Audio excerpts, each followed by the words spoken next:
পড়াশোনার চাপ, ক্যারিয়ারের টেনশন, গরমে অস্বস্তি। হ্যাঁ, সবারই সেম কন্ডিশন। এই সময় মাথা পুরো জ্যাম হয়ে থাকে।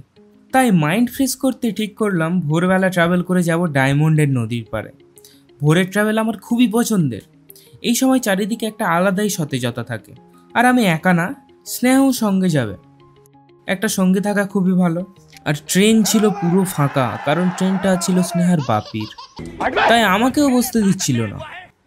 ডায়মন্ড স্টেশনে নেমেই আমরা প্রথমে তো এক গ্লাস করে আখের রস খেয়ে নিলাম। এবার পালা হাওয়া খাওয়ার। চললাম নদীর দিকে মেন রোডের পাশ ধরে। যেতে যেতে পথে স্নেহার জন্য শুভকামনা করলাম, কিন্তু পায়রাগুলো হেডশট বা বডি শট কোনোটাই মারতে পারলো না। বটসপ। দেন পৌঁছে গেলাম নদীর ধারে। যেমন চেয়েছিলাম তেমনটাই পেলাম।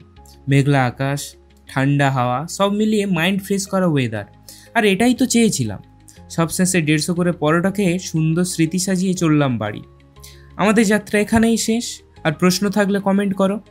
আর কমেন্টে এটাও জানিও কারা কারা গিয়েছো ওখানে।